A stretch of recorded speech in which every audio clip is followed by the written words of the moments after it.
Hi, Nutrition 101. Since we had to finish up a little bit quickly in the computer lab today, I just wanted to do a few reminders over a little video, as well as give you some supplemental materials in order to reinforce some of the things that we did in class today.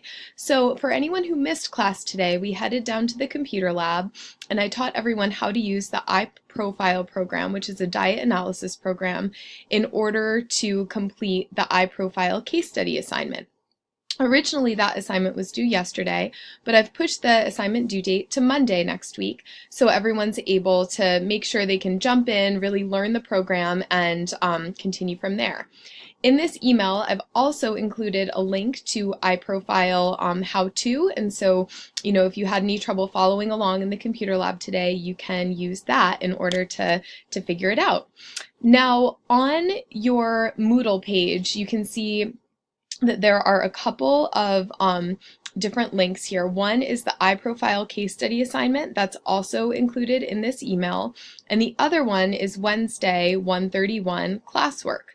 The Wednesday 131 classwork includes some information that you need to make sure you fill out before Monday's class and bring it with you. This is your pass to class. So this shows me that you've done the reading for chapters 2 and 3. This shows me that you have a good understanding of Choose My Plate guidelines, and it shows me that you are ready to complete the flipped classroom assignment. Now if I click on that, and this is what we went over in class today, you can see when it finally loads, there we go, that it has some different foods and food groups, and I want you to make sure you're linking the types of foods, the portion sizes of the foods to the different food groups and portion sizes of the food groups. I gave an example in class.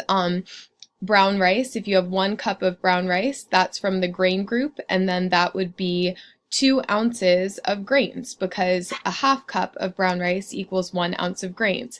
These are portion size equivalents that I expect everybody to know offhand without having extra literature in front of you eventually for exam number 1. But at this time, if you go into Moodle and take a look at the Choose My Plate Portions PowerPoint, which I presented in class on Monday, you can make sure that you understand those portion sizes really well so you're able to apply them throughout the rest of the chapters for the semester. There is also a link to the iProfile case study assignment, and this is the assignment for chapter 1. This is what we worked through in the lab today. So this case study assignment looks at Cody Roberts. So you're going to enter Cody Roberts' profile information into iProfile, enter his food journal for 2 days, and then take a look at the report called Intake Spreadsheet and make sure that you respond to this essay just very directly. It can even be in, a notes format. And then also make sure you complete the iProfile case study assignment in Wiley+. So this is what you need to do between now and Monday. Make sure you complete the iProfile case study assignment. Make sure you keep up with your assignments on Wiley+ as well. So if I go into Wiley+ and click on assignments, I can see that coming up on February 5th, on Monday, you need to complete that iProfile case study assignment that we started in class.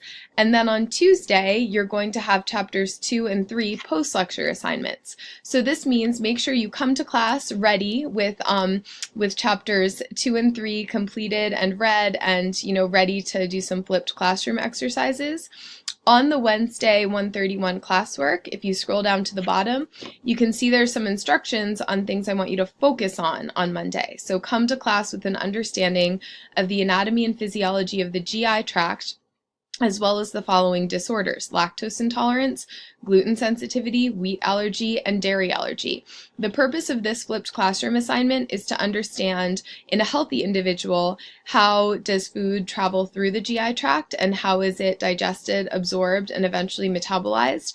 And what are some of the things that can go wrong in terms of allergies and intolerances, and how can we address those? So make sure you come with that pre-work. You can find all the pre-work under the Wednesday 131 classwork document that's attached to this email, as well as found in Moodle. Make sure you complete your iProfile case study assignment, and make sure you've kept up with chapters 2 and 3 reading and are ready to take your post-lecture assignment by Tuesday afternoon. As I mentioned in class, I'm going to be away for the next 4 days, and I'll be on California time at a conference. However, I will make sure that I respond to email within 24 hours. I might just be on a slightly different schedule than I typically am in terms of answering emails, between the hours of 7 a.m. and 7 p.m. It might be, moved a little bit. So don't worry too much if you're not hearing back from me quite as quickly as you typically do. I'm sitting in a conference all day. So have a great weekend, everyone. Good luck with your work, and I really look forward to seeing how the iProfile assignment and how your pre-work for the flipped classroom assignment goes for you.